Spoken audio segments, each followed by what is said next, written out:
नेमकं कारण नाही, गेल्या सोमवारी रविवारी खूप गर्दी म्हणजे प्रचंड गर्दी त्र्यंबकेश्वर झालेली होती, कधी नव्हती. सगळी गर्दीचे रेकॉर्ड तुटले असतील आणि त्यामुळे मग खूप लोटालोटी झालेली होती. स्टॅम्पेड होण्याचा खूप कठीण प्रसंग त्या ठिकाणी आलेला होता आणि रस्त्याने सुद्धा सगळ्या गाड्या या ठिकाणी थांबलेल्या होत्या. ट्रॅफिक जाम झालेलं होतं आणि म्हणून लगेच आम्ही तिसऱ्या दिवशी बैठक घेऊन मिटिंग घेऊन या ठिकाणी जिल्हाधिकारी कार्यालयात पोलीस यंत्रणा आणि सर्व आणि त्यानंतर निर्णय असा झाला की याच्या ज्या प्रायव्हेट गाड्या आहेत यांना अलीकडेच थांबवायचं, पार्किंगची व्यवस्था आम्ही केलेली आहे आणि तिथून बसने सगळ्यांनी पुढे जायचं.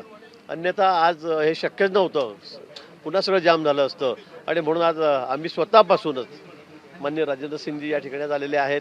त्यांच्या अजून मोठ्या ब्रह्मगिरीवर कार्यक्रम आहे.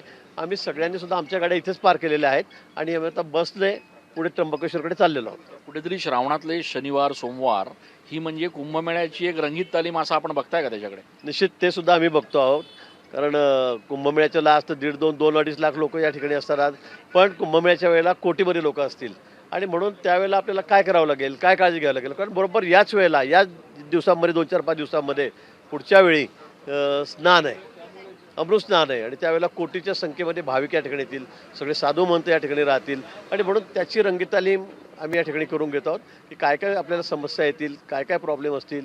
कारण मागच्या वेळेपेक्षा गर्दी यावेळेला 4 पट जास्त राहील. मागच्या वेळेला 3 कोटी भाविक होते, 3.5 होते, यावेळेला 12 कोटीच्या वर भाविक राहतील असा अनुमान लावला जातो आहे. पालकमंत्री झाल्यानंतर पहिल्या श्रावणी सोमवार आहे, आपण त्र्यंबकेश्वरच्या दर्शनाला चाललेला आहात. काय त्र्यंबकेश्वर चरणी प्रार्थना असणार आहे, कारण एक खूप मोठं आव्हान आहे तुमच्यासमोर?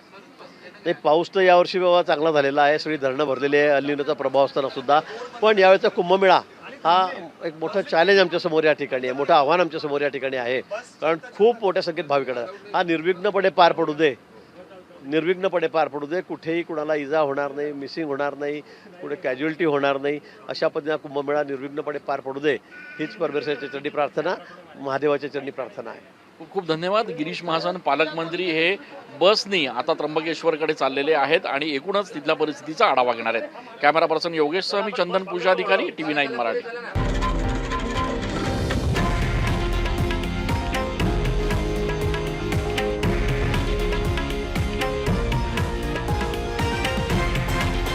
हे आहे देशातील नंबर 1 न्यूज नेटवर्क आणि आपण पाहत आहात TV9 मराठी, एकमेव.